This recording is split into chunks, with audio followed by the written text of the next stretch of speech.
Subversion is the term, if you look in a dictionary or criminal code to that matter, usually is explained as a part of activity to destroy things like religion, government, system, political, economical system of a country. And usually it's linked to espionage and such romantic things as blowing up bridges, sidetracking trains, cloak and dagger activity in Hollywood style. What I'm going to talk about now has absolutely nothing to do with the cliché of espionage or KGB activity of collecting information. So the greatest mistake or misconception, I think, is that whenever we are talking about KGB, for some strange reason, starting from Hollywood movie makers to professors of political science and quote-unquote experts on Soviet affairs, or Kremlinologists as they call themselves, they think that the most desirable thing for Andropov and the whole KGB is to steal blueprints of some supersonic jet, bring it back to Soviet Union and sell it to the Soviet military-industrial complex. This is only partly true. If we take the whole time, money, and manpower that the Soviet Union and KGB in particular spends outside of USSR border, we will discover, of course there are no official statistics unlike with CIA or FBI, that the espionage as such occupies only 10 to 15% of money, time, and manpower. 15% of the activity of KGB. The rest, 85%, is always subversion. And unlike a dictionary of English, Oxford Dictionary, subversion in Soviet terminology means always a destructive, aggressive activity aimed to destroy the country, nation, or geographical area of your enemy. So there's no romantics in there, absolutely. No blowing up bridges, no microfilms in Coca-Cola cans, nothing of that sort. No James Bond nonsense. It's most of this activity is overt, legitimate, and easily observable if you give yourself time and trouble to observe it. But according to the law and law enforcement systems of the Western civilization, it's not a crime. Exactly because of misconception, manipulation of terms. We think that subverter is a person who is going to blow up our beautiful bridges. No. Subverter is a student who comes for exchange, a diplomat, an actor, an artist, a journalist like myself was 10 years ago. Now, subversion is an activity which is a two-way traffic. You cannot subvert an enemy which doesn't want to be subverted. If you know history of Japan, for example, before 20th century, Japan was a closed society. The moment a foreign boat comes to the shores of Japan, the Imperial Japanese Army politely tells them to get lost. And if American salesman comes to the shore of Japan, let's say 60 or 70 years from now back, and says, oh, I have a very beautiful vacuum cleaner for you, with the good financing, he says, please leave us, we don't need your vacuum cleaner. If they don't leave, they shoot them to preserve their culture, ideology, traditions, values intact. You were not able to subvert Japan. You cannot subvert Soviet Union because the borders are closed. The media is censored by the government. The population is controlled by the KGB and internal police. With all the beautiful glossy pictures of Time magazine and Magazine America, which is published by the American embassy in Moscow, you cannot subvert Soviet citizens because the magazine never reaches Soviet citizens. It's collected from the newsstands and thrown to garbage can. Subversion can be only successful when the initiator, the actor, the agent of subversion has a responsive target. It's a two-way traffic. United States is a receptive target of subversion. There is no response similar to that one from United States to the Soviet Union.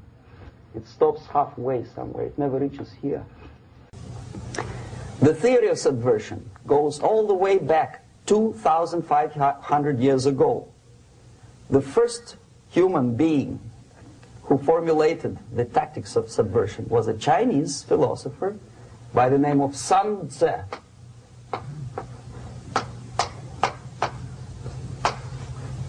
2,500 years BC. He was an advisor for several imperial courts in ancient China.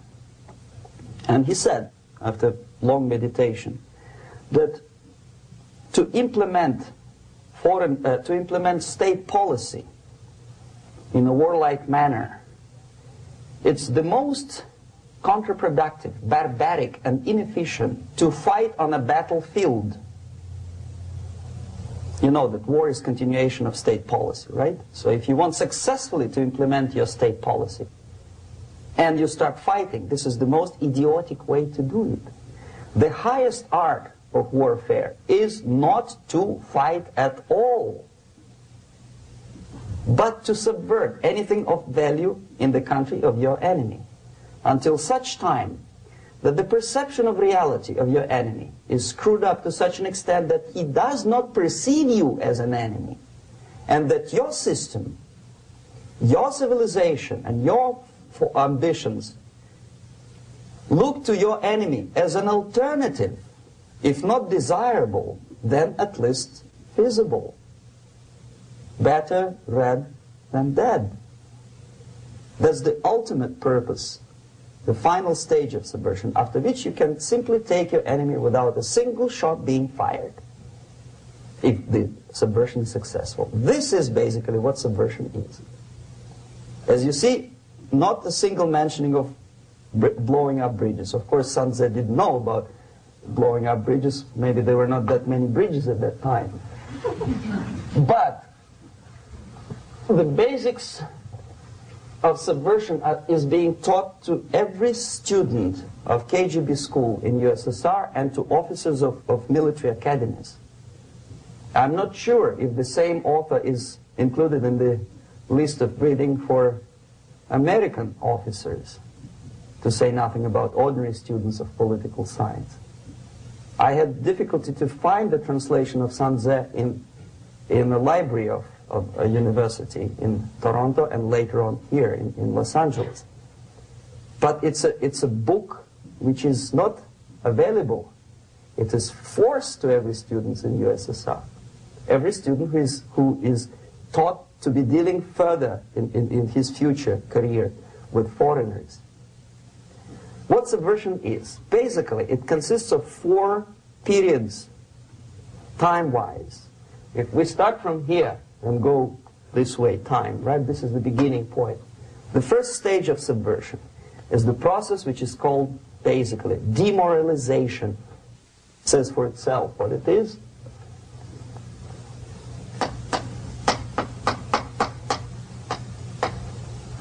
It takes from, say, 15 to 20 years to demoralize a society. Why 15 or 20 years? This is the time sufficient to educate one generation of students or children. One generation. One lifetime span of a person, a human being, which is dedicated to study, to shaping up the outlook, ideology, personality. No more nor less. Usually it takes from 15 to 20 years. What it includes? It includes influencing, or by various methods, infiltration, propaganda methods, direct contacts, doesn't really matter. I will describe them later. Of various areas where public opinion is formulated or shaped.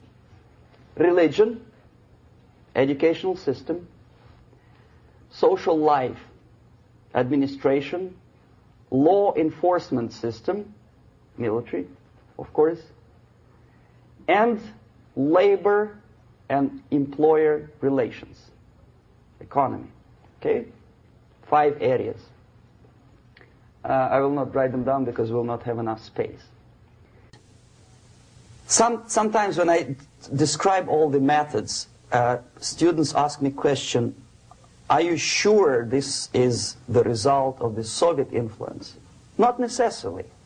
You see, the tactic of subversion, about which I'm talking, is similar to the martial art, the Japanese martial art. If some of you are familiar with that tactic, probably you will remember that if an enemy is bigger and heavier than yourself, it would be very painful to resist his direct strike. If a heavier person wants to strike me in the face, it would be very naive and counterproductive to stop his blow. The Chinese and Japanese judo art tells us what to do. First to avoid the strike, then to grab the fist and continue his movement in the direction where it was before, right? Until the enemy crashes in the wall. You see? So, what happens here? The target country obviously does something wrong. If it's a free democratic society, there are many different movements within the society. There are obviously, in every society, there are people who are against this society. They may be simple criminals, ideologically in disagreement with the state policy, conscientious enemies, simply psychotic personalities who are against anything. Right? And finally, there are a small group of agents of a foreign nation, bought, subverted, recruited. Right? The moment all these movements will be directed in one direction, right? This is the time to catch that movement and to continue it until the movement forces the whole society into collapse, into crisis, right? So that's exactly the martial art tactic. We don't stop an enemy. We let him go. We help him to go in the direction we want them to go. Okay? So, on the stage of demoralization, obviously there are tendencies in each society, in each country, which are going to opposite direction from the basic moral values and principles. To take advantage of these movements, to capitalize on them, is the main purpose of the originator of subversion. So we have religion, we have education, we have social life, we have power structure, we have labor relations, unions, and finally we have law and order. 1, 2, 3, 4, 5, 6. Okay? These are the areas of application of subversion. What it means exactly? In case of religion, destroy it, ridicule it, replace it with various sects, cults, which bring people's attention, faith, whether it is naive, primitive, doesn't really matter. As long as the basically accepted religious dogma is being slowly eroded and taken away from the supreme purpose of religion, to keep people in touch with the supreme being, that serves the purpose. Therefore, replace it, accepted, respected religious organizations with fake organizations. Distract people's attention from the real faith and attract them to various different faiths. Education. Distract them from learning something which is constructive, pragmatic, efficient. Instead of mathematics, physics, foreign languages, chemistry, teach them history of urban warfare, natural food, home economy, your sexuality, anything, as long as it takes you away, okay, Social life. Replace traditionally established institutions and organizations with fake organizations. Take away the initiative from people. Take away the responsibility from naturally established links between individuals, group of individuals, and society at large, and replace them with artificially, bureaucratically controlled bodies. Instead of social life and friendship between neighbors, establish social workers institutions. People who are on payroll of whom? Society? No. Bureaucracy. The main concern of social workers is not your family, not you, not social relations between groups of people. The main concern is to get the paycheck from the government. What will be the result of their social work doesn't really matter. They can develop all kind of concepts to show to the government and to the people that they're useful. Okay. Away from the natural links. Power structure. Okay. The natural bodies of administration, which are traditionally either elected by people at large or appointed by elected leaders of society, are being actively substituted by artificial bodies. The bodies of people, groups of people, whom nobody elected.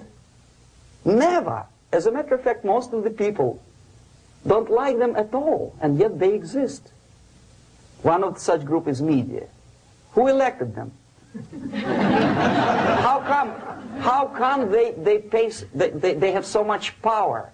Almost monopolistic power on your mind. They can rape your mind. But who elected them? How come they have a nerve to decide what is good and what is bad for the elected by you, president, and his administration? Who the hell are they? Spiro Agnew, who was hated by the liberal left, called them a bunch of enfeebled snobs. And that's exactly what they are. They think they know. They don't. The level of mediocrity. In a big establishment like New York Times, Los Angeles Times, major television network, you don't have to be excellent journalist.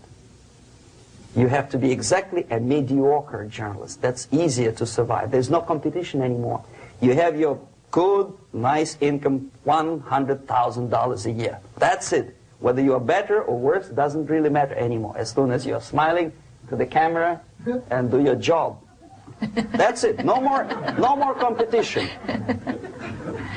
Power structure slowly is eroded by the bodies and groups of people who do not have neither qualification nor the will of people to keep them in power, and yet they do have power. Okay. Together with that, there is another process. Law enforcement, law and order organization and structure is being eroded. For the last 20, 25 years, if you see old movies and new movies, you can see that in new movies, a policeman, an officer of the United States Army looks dumb, angry, psychotic, paranoid. A criminal looks nice, kind of, well, he smokes hash and shoots the whatever drug, but basically he's a nice human being. He's creative. And he's unproductive only because society oppresses him. Whereby a general of Pentagon is always, by definition, a war maniac. A policeman is a pig, rude policeman. He abuses his power. You know? A generalization like that. The hatred, the mistrust to the people who are supposed to protect you and enforce law and order. Moral relativity. The Angelo Buono process lasted 2 years in Los Angeles. And yet there are still some lawyers who say, look, he's a nice character, as a matter of fact. There was some witness who said, also a criminal, who said, well, he's a nice guy. I asked him one day to burn a house of my enemy, and he wouldn't do it. He's a nice fella. Erosion. A slow substitution of basic moral principles, whereby a criminal is not a criminal, actually. He's a defendant. Even if his guilt is proven, there is still a doubt. to kill or not to kill, to be or not to be. Thou shalt not kill, yes, but this line may not necessarily be applicable to a murderer. Thou shalt not murder. That should be the presumption, not that thou shalt not kill. Okay, labor relations. At this stage, within 15 to 20 years, we destroy the traditionally established links of bargaining between employer and employee. The classical Marxist-Leninist theory of natural exchange of goods. A person A has 5 sacks of grain and person B has 5 pairs of shoes. And the natural exchange without money is when they bargain between each other. And only with the introduction of the third force, C, an entirely third foreign stranger who says, no, don't give him 5 sacks of grain, give it to me. And you give me your 5 pairs of shoes, and I will distribute it accordingly, so that the economy will go. This is the death of natural exchange, and death of natural bargaining. Well, trade unions were established 100 years ago. The objective was to improve working conditions and to protect the rights of workers from those employers who were abusing their right because they had more money. Objectively, at that time, initially, the trade union movement did work. What we see now is that the bargaining process is no longer resulting in the compromise, which is leading objectively to betterment of working conditions and increase of salary. What we see is that after each prolonged strike, the workers lose. Even if they have 10% increase of their salaries, they cannot catch up due to inflation and due to missed time. More than that, millions of people suffer from that strike because economy now is interdependent. It's intertwined like one body. If previously steel workers, say 100 years ago, could strike and nobody would suffer, now it's impossible anymore. If a garbage collector strikes today, the rest of the multi-million city is stinking. I mean, there's no more service. In Quebec, for example, we had the electricians who were on strike in the middle of winter. You can freeze your bottom, and they still were on strike. Did they catch up with the salary? No, they lost. Who benefited? The leaders of trade unions. What is the motivation for strike? Improving of a workers' condition? No, obviously it's not. Then what is it? Ideology. To prove to these capitalists. And the obedient horde of workers, like sheep, follow these people. And they cannot disobey. Why? Because if they do, you know what happens to them. Pickets, murders, shooting truck drivers by picketers. In Montreal, for example, I saw with my own eyes when I was correspondent of CBC International, Canadian Broadcasting Corporation, when the workers of aircraft factory destroyed computers and the equipment in the factory. And the administration employed strike breakers. Their cars were turned upside down and burned. Their houses were burned. Their kids were intimidated. And some victims were there. Of that you can be sure. Why?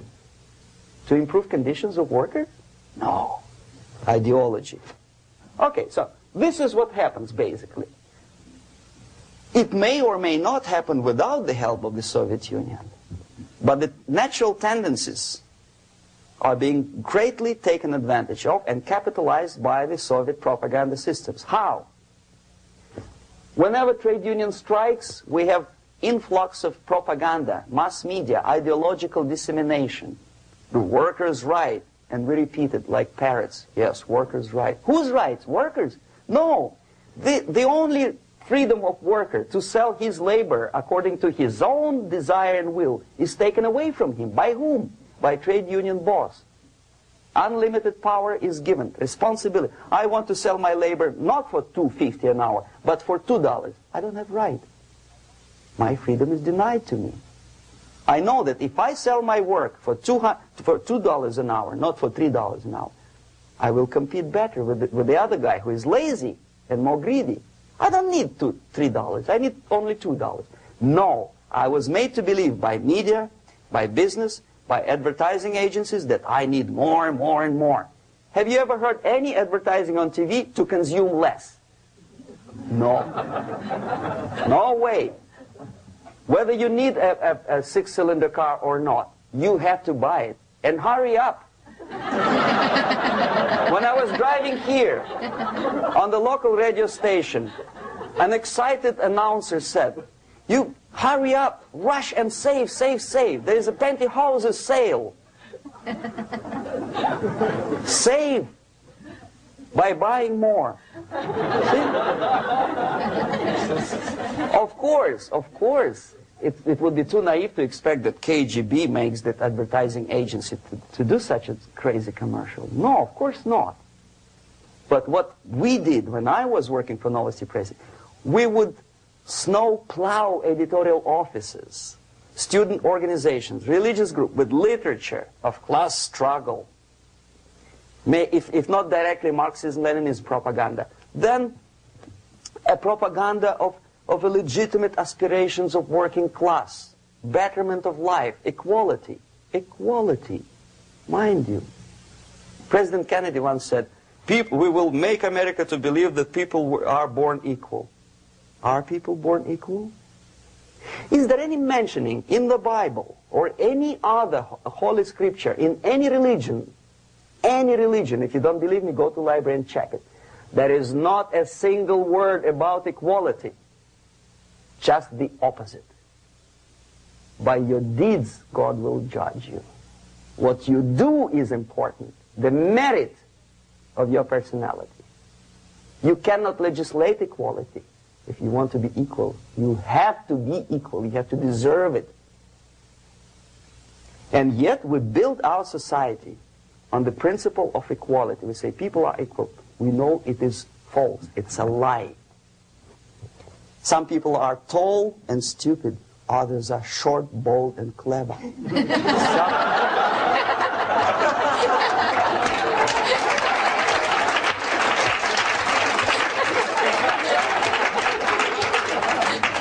If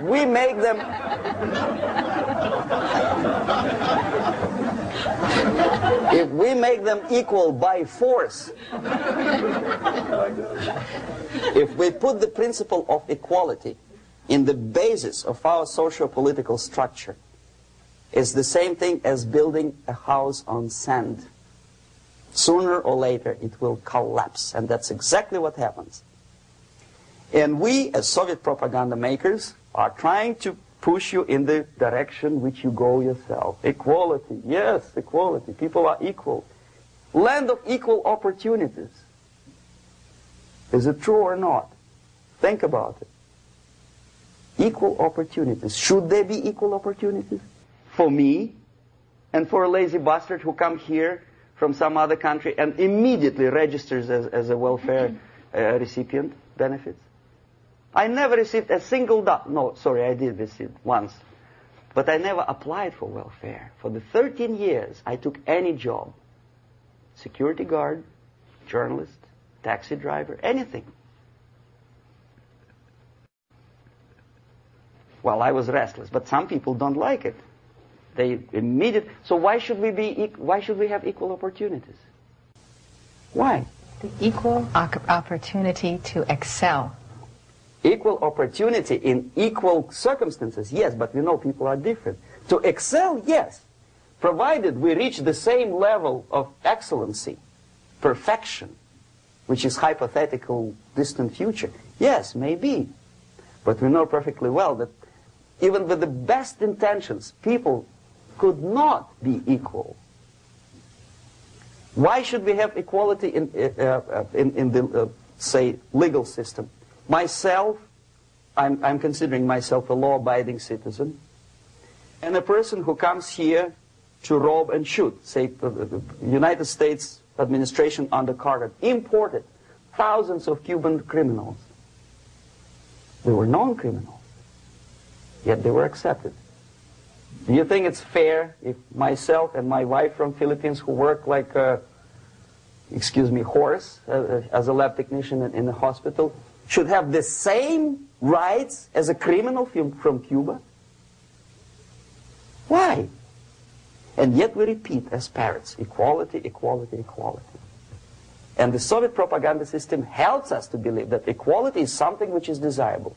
Democracy, as it was established by fathers of this country, of this system in the last century, is not equality. It's the system where different people, unequal people, have a chance to survive and help each other in constant competition, in constant perfection, not in equality, which is superimposed from a godfather or nice person in Washington, D.C. And the absolute equality exists in Soviet Union, quote-unquote equality. Everybody is equal in dirt, except some people are more equal than the others in Politburo. So, the moment you bring a country to the point of almost total demoralization, when nothing works anymore, when you are not sure whether it is right or wrong, good and bad, but there's no division between evil and good, when even the leaders of church sometimes say, well, violence for the sake of justice, especially social justice, is justified in countries like Nicaragua, El Salvador, well, maybe Rhodesia, and we listen to them and say, yeah, probably it's true. Is it true? No, it is not true. Violence is not justified, especially for the sake of quote-unquote social justice introduced by Marxist-Leninists, that is my former colleagues from Novosti Press Agency. Okay, so we reached that point. The next step is destabilization.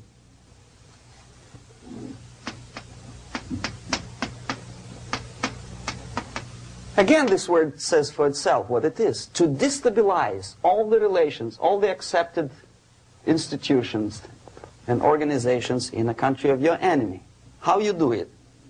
You don't have to send a battalion of KGB agents to blow up bridges. No. You let them do it themselves. The area of application is, again, it's narrower now.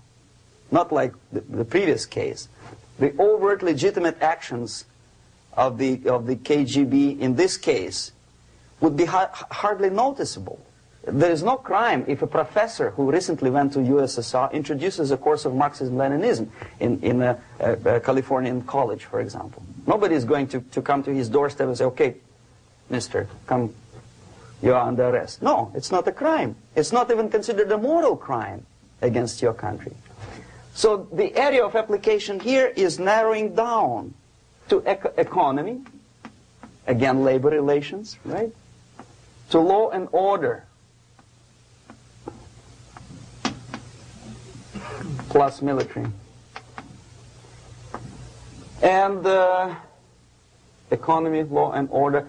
Yes, and again the media, but wider scope, little bit different. I'll explain you later. Okay, basically 3 areas. Economy. The radicalization of bargaining process.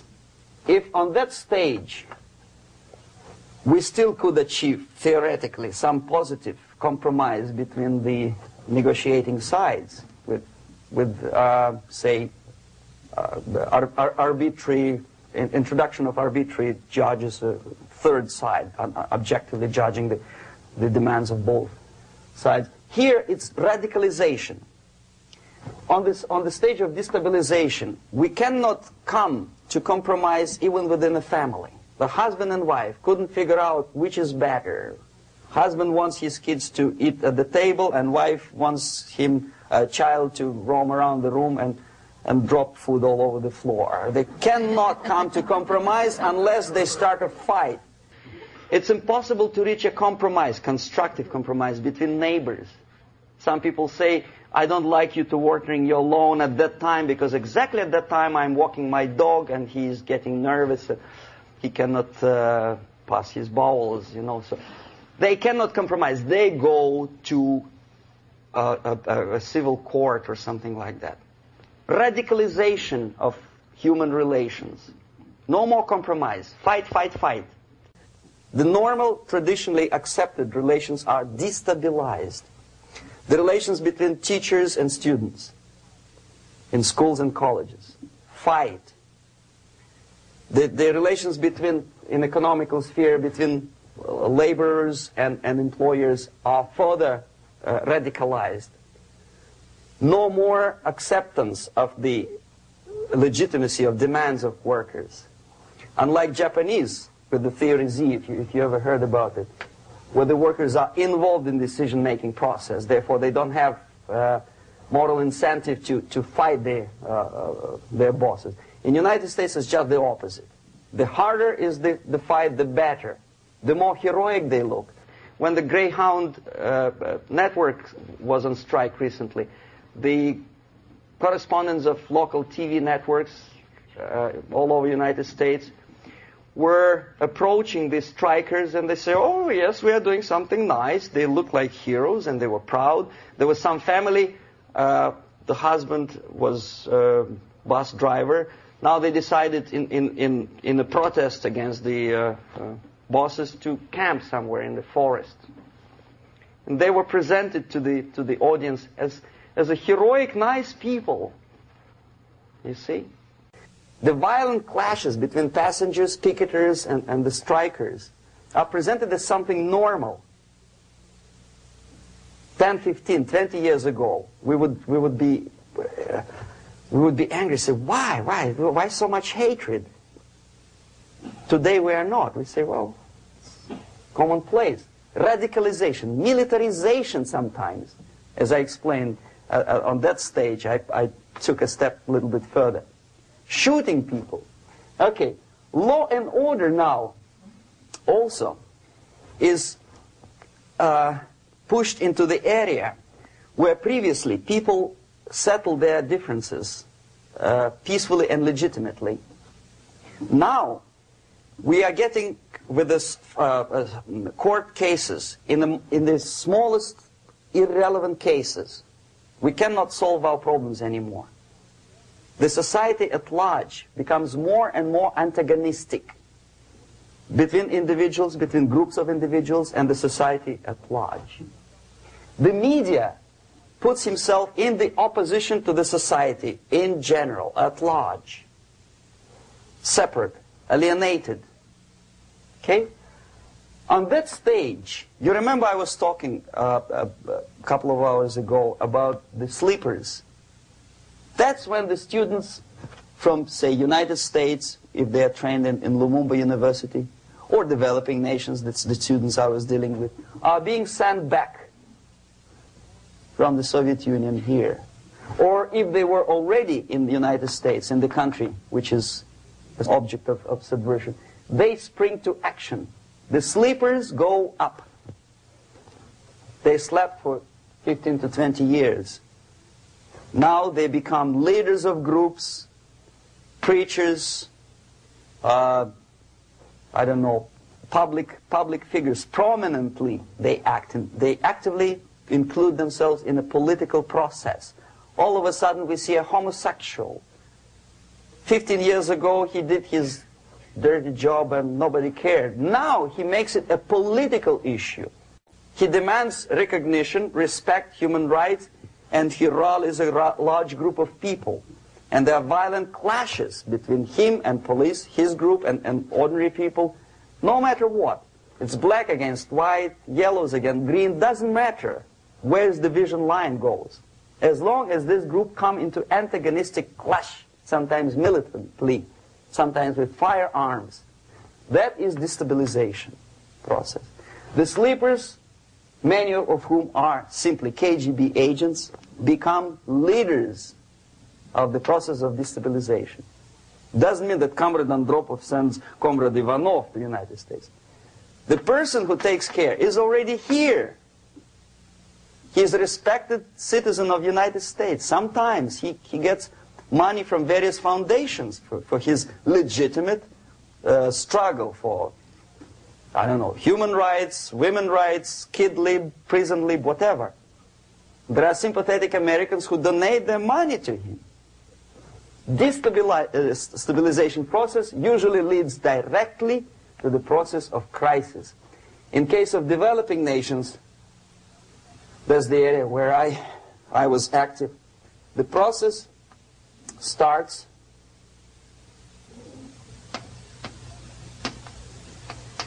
when the legitimate bodies of power, the social structure collapse. It cannot function anymore. So instead, we have artificial body injected into society, such as non-elected committees. You remember I was talking about them here.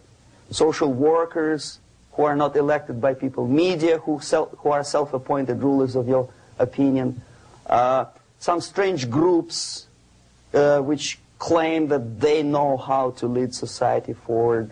They don't usually. All they care is how to collect donations and sell their own concocted ideology, mixture of religion and ideology. Here, we have all this artificial body claiming power. If the power is denied to them, they take it by force. In case of Iran, for example, all of a sudden we have revolutionary committees. What kind of revolution? There was no revolution yet, and yet they had the committees. They were taking power of judgment. They had the power of execution, they had the power of legislation, and that they had the power of judicial. All of them combined in one person, who is half-baked intellectual, sometimes graduated from Harvard University or Berkeley. He comes back to his country and he thinks that he knows the answer to all the social, economical problems.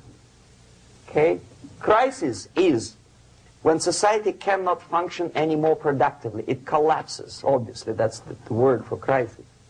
So therefore, the population at large is looking for a savior. The religious groups are expecting a Messiah to come. The workers say, we have family to feed. Let's have a strong government, maybe socialist government, centralized. When somebody put the employers on their place and let us work. We are sick and tired of going to strike and missing overtime and all that stuff. We need some strong man, strong government, a leader, a savior is needed. Population is sick and tired already. And here we are. We have a savior.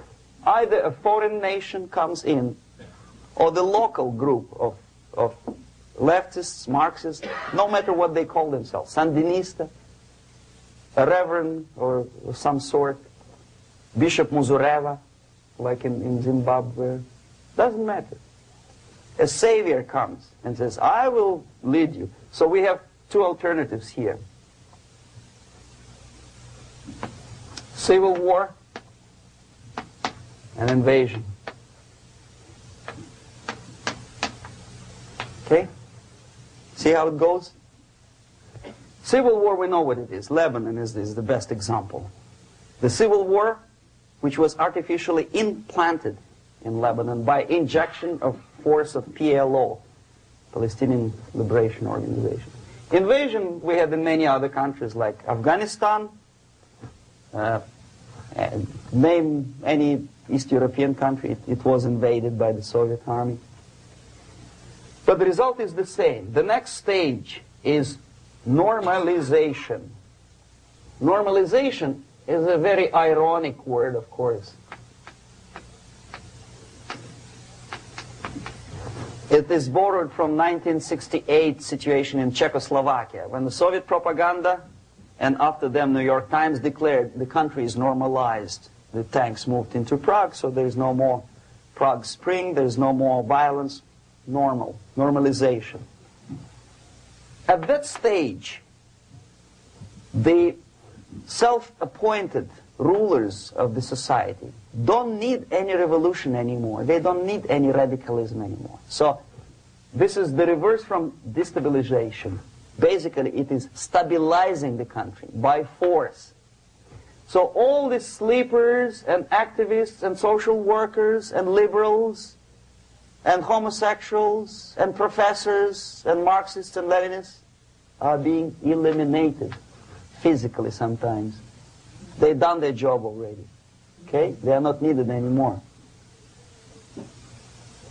The new rulers need stability to exploit the nation, to exploit the country, to take advantages of the victory. Okay? So no more revolutionaries, please. And that's exactly what happens in a number of countries. You remember Bangladesh? This is the crisis in which I was instrumental. First they had Mujibur Rahman. In 1971, he was the leader of People's Party, Awami League, with mustache like Stalin. He was in Russia many times. In 5 years, he was shot by his former colleagues, Marxists. He fulfilled his function. In Afghanistan, it happened 3 times. First there was Taraki, then there was Amin, now there's Babrak Karmal. They killed each other successively, one after another. The moment he fulfills his duty, the first one demoralized country, the second destabilized, the third one brought it to crisis. Goodbye, comrades. Babrak Karmal comes from Moscow and put into the seat of power. Same thing happened in Grenada recently. Maurice Bishop, Marxist, was killed by Austin, what's his name, General something, who was also a Marxist. Right? So no more revolutions, please. Normalization now. From now on, no more strikes, no more homosexuals, no more women lib, no more kid lib, no more lib, period. Good, solid, democratic, proletarian freedom. That's it. Now, to reverse this process takes enormous effort. When today, United States had to invade Grenada to reverse the process of subversion. Some people say, boy, this is not good, it's not kosher to invade the beautiful country, island of Grenada. Well, why didn't you stop the process here, when Grenada was just approached by leftists? Why not to prevent Maurice Bishop to come in power in the first place? Did Grenadians want him? Very questionable. They didn't know who was Maurice Bishop in the first place. He came to power by coup d'etat himself. Okay? No, we let the situation develop further and further and further until the crisis and normalization very soon. And then the United States decided to invade country, discovering that the country was absolutely a military base for the Soviet Union. Of course it's a drastic measure. Of course it's a pity that Marine Corps had to lose, what, 17 lives. Very bad. Why not to stop the process before it comes to crisis? Oh no, intellectuals will not let you. It's interference into domestic affairs. They're very careful not to let American administration to interfere in domestic affairs of Latin American countries. They don't mind Soviet Union interfere in these affairs. Okay. So to reverse this process, from here, it takes only and always military force. No other force on earth can reverse this process at this point. At this point, it does not take military invasion of the United States Army. It takes strong action, like in Chile. A CIA covert involvement to prevent the savior from outside to come into power and to stabilize country before it erupts into civil war. Country before it erupts into civil war. Okay? Support the right-wing conservative forces. By money, by crooks or love, doesn't matter. Stabilize the country. Don't let the crisis develop into civil war or invasion. Oh no, your liberals will say it's against the law. The Congress will not appropriate money for covert actions of CIA. Why not? Should we wait till the normalization come and Soviet tanks land in Los Angeles airport? Now, at that point, at the point of destabilization, also the process could be reversed. Again, easily than this. No CIA involvement at this point. You know what it takes here? Restriction of some liberties for small groups which are self-declared enemies of the society. As simple as that. Oh no, the media and liberals will tell you this is against the American Constitution. How can we, by force, deny the civil rights to criminals, for example? It's not good. Okay?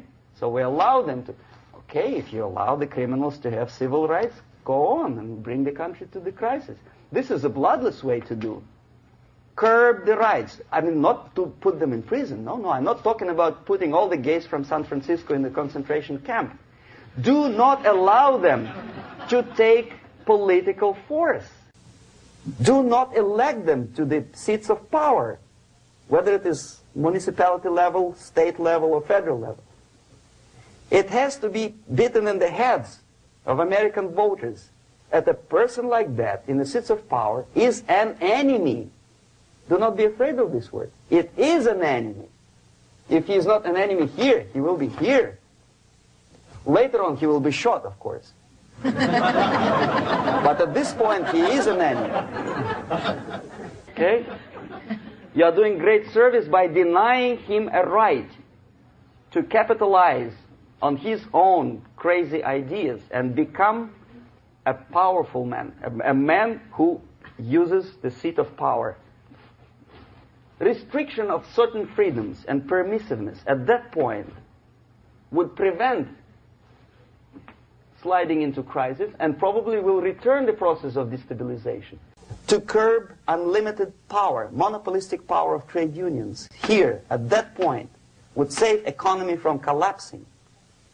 To introduce a law to stop private companies of raping public opinion's mind in the direction of consumerism. No company must have a right to force you into buying more unless you want it. There must be a law. You want to advertise your car? Okay. But not a single mentioning of buying it now and saving money. It must be against the law to force people to consume more. Self-restraint. Previously, before this process started, the self-restraint was a business of church, religion. Because our preachers, the fathers of church, would tell us, material values are good, but it's not the prime function of human being. Because you have to live with something. Obviously, the design for our life is not to consume more deodorants. There must be something greater. If such a complicated instrument as human body was created, obviously there must be some higher purpose for that. And it's very easy to avoid destabilization by denying the greedy companies one little freedom, one little liberty, forcing you into turning yourself into processors of unwanted products and goods. They turn you into machines, like the worm who there's inlet and outlet. So, and how long an average appliance lasts these days? Less than a year. Why? Where's workmanship? Oh, we want you to buy more. Okay.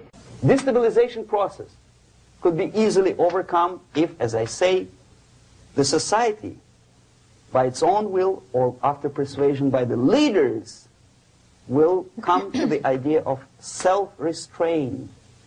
It's so hard we want to consume more, but you have to. Unless you will come to this stage, when, as we say in Russia, if Sahara Desert ever becomes a communist state, there will be shortage of sand. So you have to curb your... You have to curb your expectations at this point before it's too late. But no, we don't want to do it. Demoralization process. Again, it's the easiest thing to reverse. First of all, by restricting import of propaganda. The easiest thing to do. Unlimited, unrestrained import of Soviet literature, Soviet journalists. Giving Soviet propaganda and ideological agitators equal time on American TV network. It has to be stopped. And it's easy. They won't be offended, mind you. As a matter of fact, they will respect America more. But when my former colleague Vladimir Posner appears on Nightline, and Ted Koppel asks him, well, Vladimir, what do you think about this? And what can he think? He is an instrument of propaganda. He thinks what Comrade Andropov tells him to think. He's just a nice, articulate mouthpiece of the Soviet subversion system. And Ted Koppel makes you believe that my friend Vladimir Posner thinks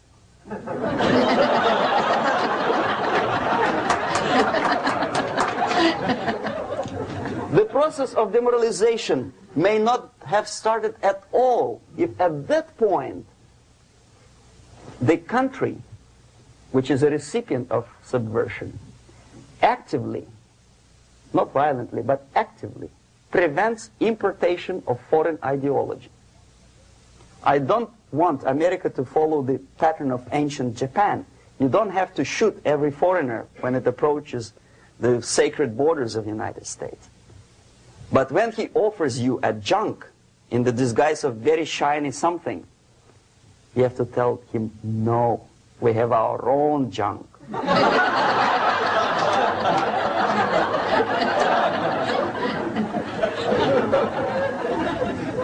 If at that point the society is strong, brave, and conscientious enough to stop importation of ideas which are foreign, then the whole chain of events could be prevented. Recently I've been to Philippines, and I was shocked how in big cities like Manila, children listen to deafening music. A melodious nation with long traditions of good, nice ethnic music, introduced by Spanish long time ago, maybe 2 centuries, 3 centuries ago, I don't remember how long. All of a sudden listen to musical garbage, blasting their radios at full blast, at full volume. Why? In India, I spent many years watching the reactions of Indians walking out of movie theaters after seeing Hollywood production. They couldn't figure out why Americans are so wasteful. They smash their cars, their shiny cars, every 5 minutes. How come they shoot each other for $500,000? Is it true that they're so obsessed with sex? Can you imagine showing a movie where each 5 minutes there's a copulation on the screen to a country like India with long tradition of respect to these private matters, or to Pakistan? And United States expect these people to respect you? No way. Oh yes, they will see the movie, they'll pay 5 rupees to see that garbage, but they walk out and will tell their kids, don't respect Americans, don't be like Americans. See? So, the process of demoralization could be stopped right here, both as an expert and as an import. And that takes one step, one very important thing to do. You don't have to expel all the KGB agents from Washington, D.C. The most difficult and at the same time the simplest answer to the subversion is to start it here and even before, by bringing back the society to religion, something that you cannot touch and eat and put on yourself, but something that rules society and makes it move and preserve it. A Soviet scientist, Shafarevich, who has nothing to do with religion, he is a computer scientist, did a very intensive research on the history of socialist countries. He calls socialist or communist any country with a centralized economy and a pyramidal style of power structure. And he discovered, actually he didn't discover it, he just brought to attention of his readers, that civilizations like Mohenjo-Daro in the river Indus area, like Egypt, like Maya, Incas, like Babylonian culture, collapsed and disappeared from the surface of Earth. The moment they lost religion, As simple as that. They disintegrated. Nobody remembers about them anymore. Well, distantly. So, the ideas are moving society and keeping mankind as a society of human beings, intelligent, moral agents of God. The facts, the truth, the exact knowledge may not. All the sophisticated technology and computers will not prevent society from disintegrating and eventually dying out. Have you ever met a person who would sacrifice his life, freedom, for the truth like that? This is truth. I never met a person who said, this is truth and I'm ready to shoot me. To defend the truth. Right? But millions sacrifice their life, freedom, comfort, everything for things like God. Like Jesus Christ. It's an honor. Some martyrs in the Soviet concentration camp died. And they died in peace. Unlike those who shouted, "Long live Stalin," knowing perfectly well that he may not live long. Something which is not material moves society and helps it to survive. And the other way around. The moment we turn into 2 by 2 is 4 and make it a guiding principle of our life, our existence, we die. Even though this is true, and this we cannot prove. We only can feel and have faith in it. So the answer to ideological subversion, strangely enough, is very simple.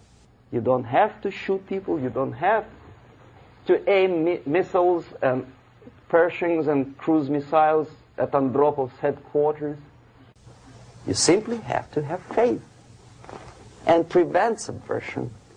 In other words, not to be a victim of subversion.